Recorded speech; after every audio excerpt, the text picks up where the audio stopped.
Bon, aujourd'hui est un grand jour pour une raison simple, c'est que je suis en Norvège depuis désormais 3 mois plein et aujourd'hui je vais quitter le pays pour rejoindre la Suède.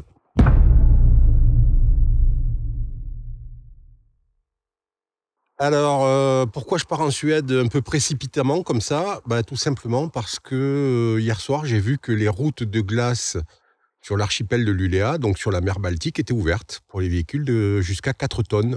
Et que c'est vraiment un truc important dans ce road trip, j'ai vraiment envie de le faire. Donc je me suis dit, je vais pas prendre le risque qu'elle referme suite à un redout ou quoi que ce soit, et je vais y aller rapidement. Donc ça, c'est la première chose. Et la deuxième chose, c'est que, comme vous le voyez, j'ai une fenêtre météo plutôt pas mal qui s'est ouverte aujourd'hui, avec un ciel très très dégagé, et qui devrait rester tel quel à mon premier stop en Suède, dans 250 km à peu près. Donc je me dis, pourquoi ne pas y aller maintenant? Alors la route va être extrêmement mauvaise, ça c'est une certitude. Glacée, verglacée, très froide. Par endroits, la température est à moins 20, peut-être même en dessous. Donc voilà, tout va être compliqué aujourd'hui sur la route, et demain probablement, et après-demain pour rejoindre Luleå. Mais c'est pas grave, on va quand même y aller. En tout cas, j'ai passé une nuit tranquille sur ce petit parking déneigé. Alors, il est tombé quelques centimètres de neige cette nuit. Ça n'a pas modifié l'accès et la possibilité de sortir du parking. Il est à côté de la route, mais il n'y avait pas du tout de voiture cette nuit. Donc voilà, bon petit stop. J'ai failli faire un petit feu hier soir. Et puis, je me suis rendu compte que j'avais plus de bois. Donc, je vais m'arrêter dans une station racheter. Bon, en tout cas, on prend la route maintenant. Allez, on est parti. On va se sortir de cette neige sans trop de problèmes. Donc mon GPS me dit 2h42, je pense que ça sera plutôt 3h, 3h30 compte tenu de l'état de la route. Je vois pas bien comment je pourrais faire moins que ça. Bon, ceci dit, voilà, la route, c'est ça qui m'attend tout le long. Une route bien verglacée, mais qui va être probablement bien moins large en fait. Parce que c'est la E10, donc c'est une route européenne, mais c'est une route européenne étroite. Et donc, quand il y a beaucoup de neige, parce que là je vais passer sur des plateaux à 700-800 mètres d'altitude, donc forcément, d'une part il va faire très froid, et d'autre part il va y avoir beaucoup de neige. Et dans ces conditions-là, les chasse-neige ont du mal à garder la route à sa taille normale, à sa largeur optimale. Donc du coup on perd en largeur. Et forcément ça complique un petit peu la circulation, notamment quand on croise des camions. Et c'est une route, la E10, qui est très, très utilisée par les camions qui rejoignent le nord de la Suède et le nord de la Norvège.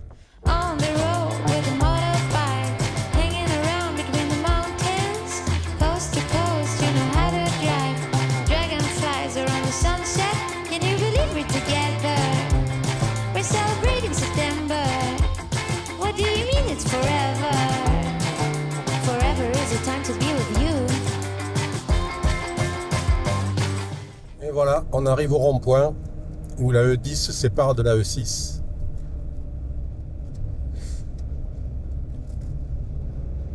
Et où on va partir vers Kiruna. Et donc si vous regardez là à droite complètement, vous verrez un tout petit peu les pistes de ski éclairées de Narvik.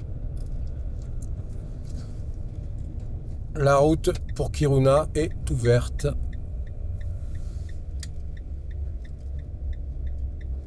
Voilà, et là vous allez voir de suite les conditions de route vont changer radicalement.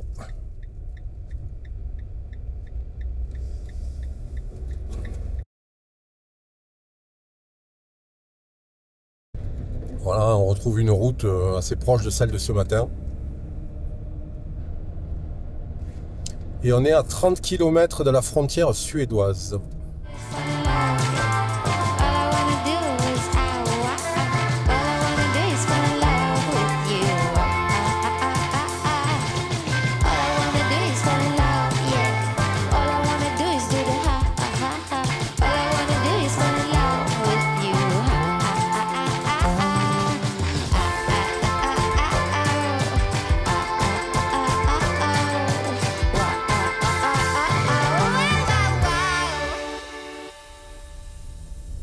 Ça y est, nous voilà en Suède officiellement. Kiruna, Lapponi. Bon, je parlais pas le norvégien, je parle pas le suédois, donc ça change pas grand chose.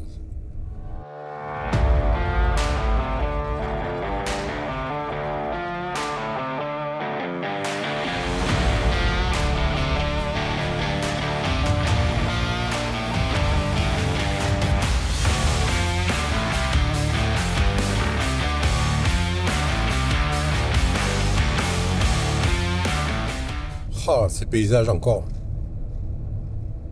Voilà, moins 17. On commence à retrouver un froid polaire là. Moins 18. Va probablement falloir que ce soir je réinstalle mon bidon d'eau sous l'évier.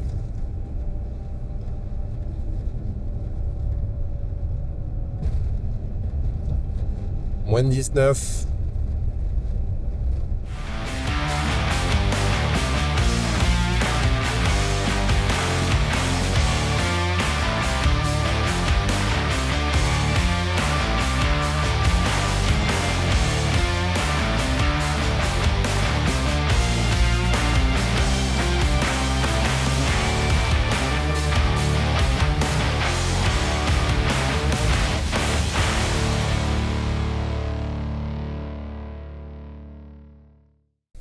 Après une superbe journée hier, avec un ciel bleu magnifique, aujourd'hui c'est plus du tout la même, puisque il neige et qu'il neige pas mal, on va dire. Pas mal même. Et là il est 10 h du matin, et je prends la route pour la deuxième étape qui va... on va dire me prendre environ 200 km comme hier. Et là, compte tenu des conditions de circulation, ça pourrait être un petit peu plus long et prendre 4 heures. Ça va pas être simple. Ah bon, c'est des conditions que j'ai déjà connues, hein. C'est pas comme si ça me posait des gros problèmes, mais quand même, je préfère quand il fait beau, et quitte à ce que la route soit verglacée, c'est pas grave. Mais la visibilité, c'est quand même relativement important, quoi. Je ne vais pas prendre de risques inconsidérés et de rouler vraiment dans des conditions trop dures avec trop de vent, des congères, pour arriver demain à Luleå, hein. C'est vrai que je préfère arriver demain parce qu'il est prévu qu'il fasse très beau, et que donc pour aller rouler sur les routes de glace, ça pourrait être pas mal. Bon, maintenant... si c'est pas possible, c'est pas possible, hein. Donc mon GPS me dit 190 km, 2h18. Moi, on va dire 3h30 peut-être. Il est un peu moins de 11h, donc ça pourrait me faire arriver encore vers 2h30 comme hier. Et il fait moins 7.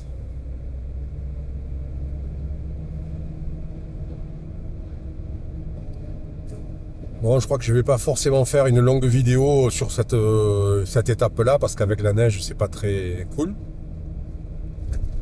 pouvez pas voir trop les paysages, donc ça n'a pas grand intérêt. De toute façon, je vais l'enregistrer, mais je suis pas sûr que ça apparaîtra sur la vidéo. Wow.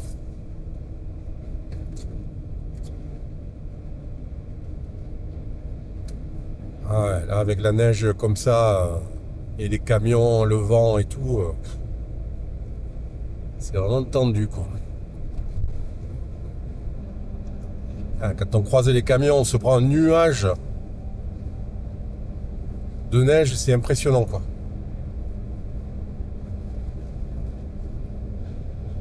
Bon, se prendre un nuage de neige encore, là. Heureusement que c'est tout droit, parce que là, du coup, on se prend le nuage, donc on continue à rouler dans le même sens. Ça serait avec plein de virages serrés, ça serait super compliqué, les camions, hein, quand on les croise. Et là, franchement, la visibilité est extrêmement basse, hein. C'est vraiment problématique. J'ai l'impression d'être revenu dans la nuit polaire.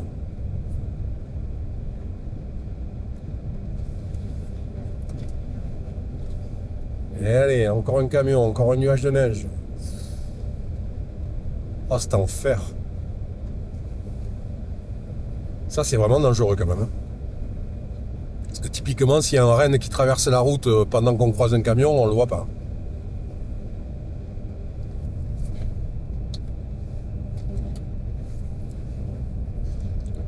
Allez, hop, un camion.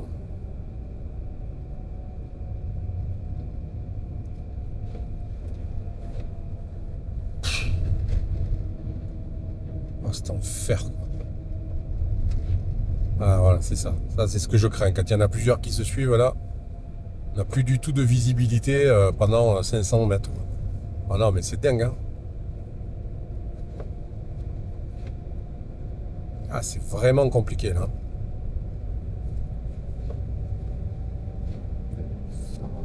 Bon, mais finalement, ça aura été une journée pas facile, hein. Première moitié de route avec des conditions, enfin les 2 premiers tiers avec des conditions très difficiles. Notamment cette histoire de croiser des camions, là, c'était vraiment l'enfer à des moments. Et puis là, depuis le stop, franchement, ça va mieux. La visibilité est bonne, il neige moins.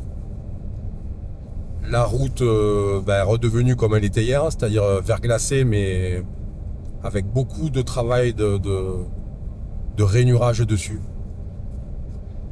Ce qui fait que le grip est très bon. Et avec très peu de monde sur la route. Donc je suis content d'avoir fait les 70 km de plus pour m'être rapproché de l'ULEA et je suis maintenant à 140 à peu près. 140 km. Donc parfait, demain ça me fait une petite étape si je pars pas trop tard.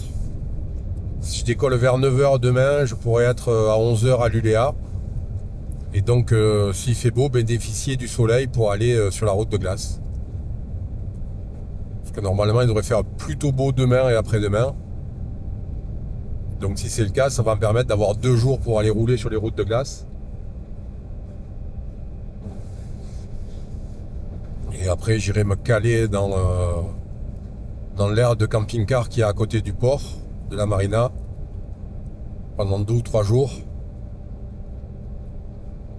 Ce qui me permettra d'aller marcher sur le lac gelé, d'aller faire du ski, enfin voilà. Donc ça s'annonce bien pour le moment. Ah ben c'est là-dessus que cette journée de route s'achève.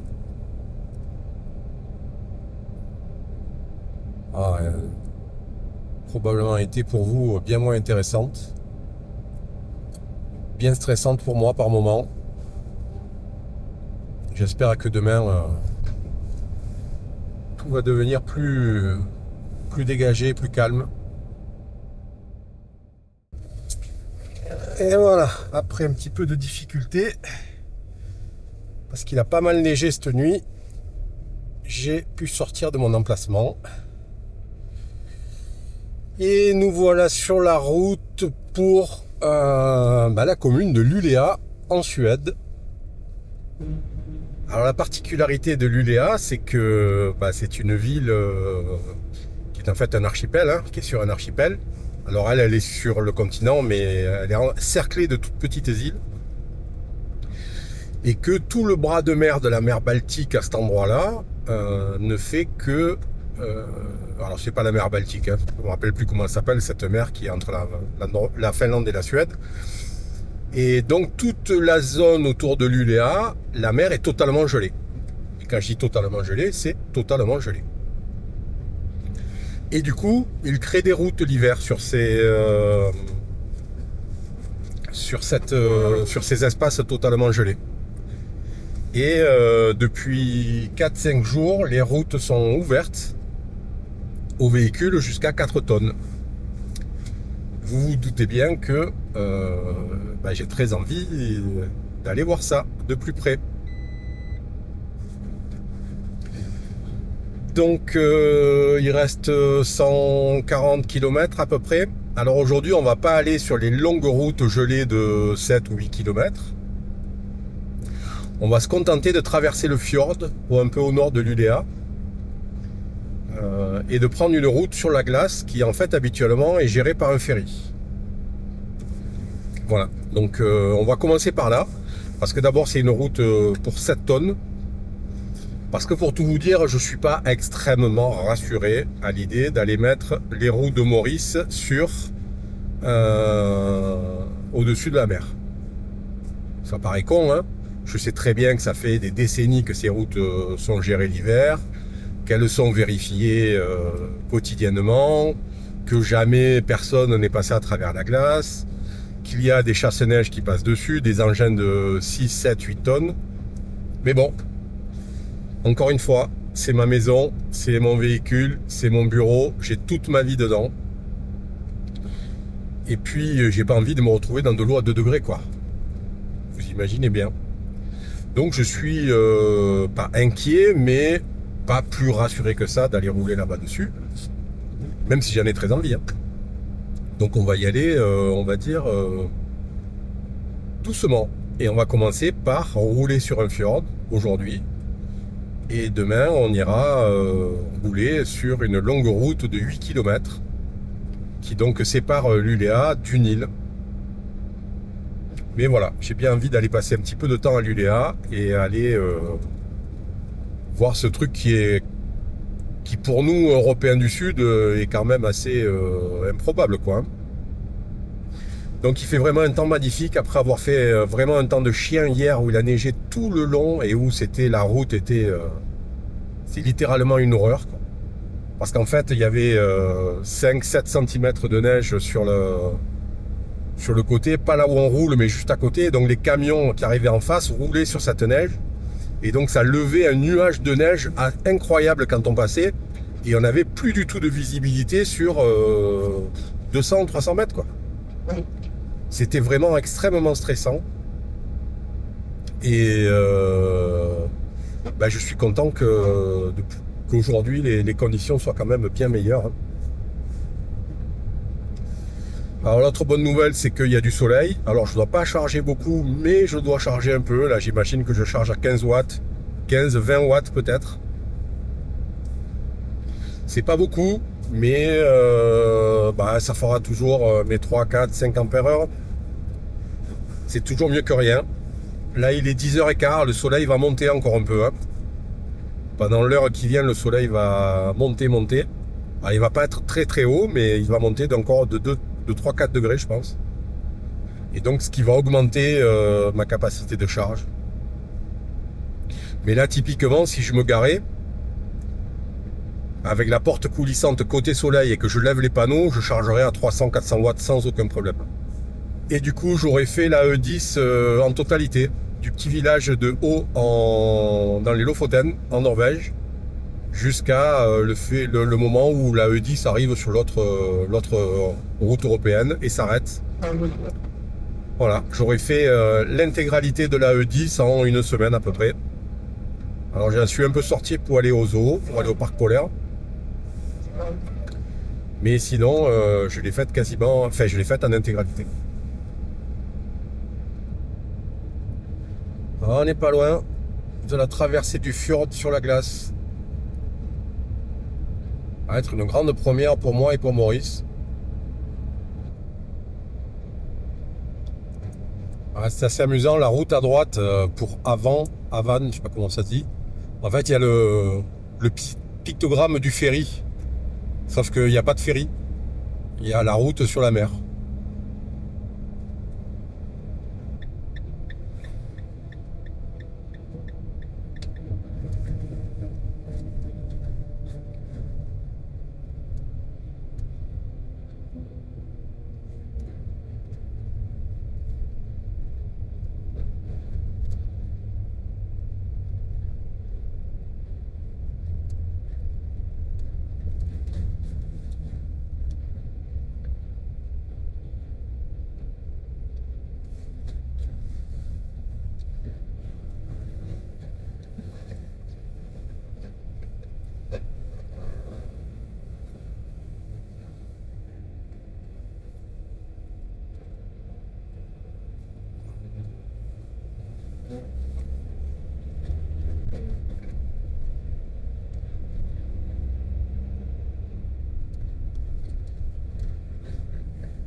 Voilà, ma première route de glace. 7 tonnes, 5 tonnes par essieu. Allez, j'ai mis une caméra sur le toit.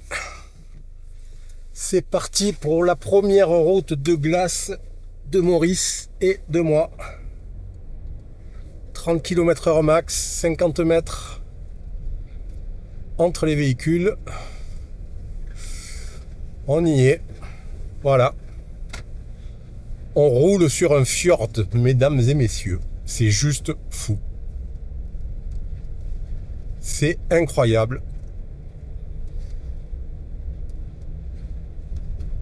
Je roule sur un fjord, sur la mer. Et j'en reviens pas en fait. Alors c'est pas une grande route, hein, ça fait quelques centaines de mètres. Hein.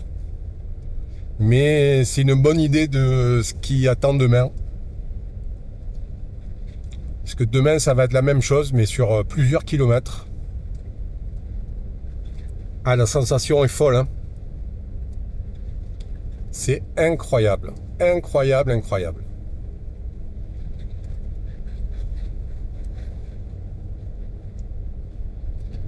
Bon, il n'y a aucune sensation d'insécurité. Hein.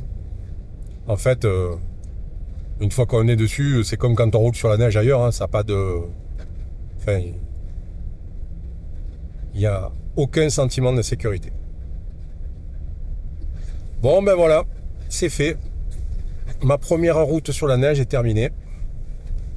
On va s'arrêter 2 secondes de la récupérer la caméra.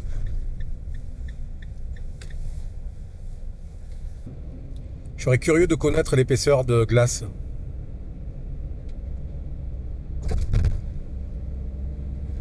Il y a au moins 40-50 cm, j'imagine. 7 tonnes, peut-être même plus de 50. Là où je vais aller demain à 4 tonnes, la limite à 4 tonnes, je pense c'est 30-40 cm. Mais 7 tonnes, à mon avis, c'est plus de 50.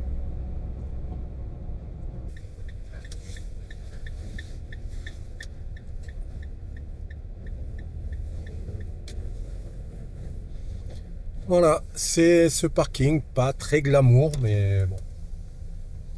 Il fera très bien l'affaire pour passer une nuit.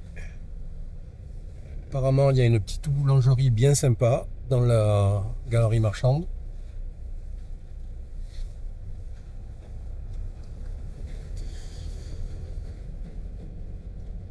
Et un petit café aussi, sympa aussi. Donc allez, on va aller se garer bien au fond pour pas emmerder les gens. C'est ici que s'achève cette vidéo qui nous aura mené de la proximité de Narvik, en tout cas du parc polaire, jusqu'à Luleå par la route européenne 10, avec la traversée de la frontière entre la Norvège et la Suède, et après avoir roulé sur un fjord gelé. La prochaine étape, ça va être d'aller rouler sur la mer pour le coup, et de se prendre un peu pour Moïse. Et en attendant de faire ça, si vous voulez aller jeter un petit coup d'œil sur le début de la route E10 et la traversée de tout l'archipel des Lofoten par la route 10 du sud-ouest au nord-est, cette vidéo devrait vous intéresser. Allez, à la prochaine, ciao!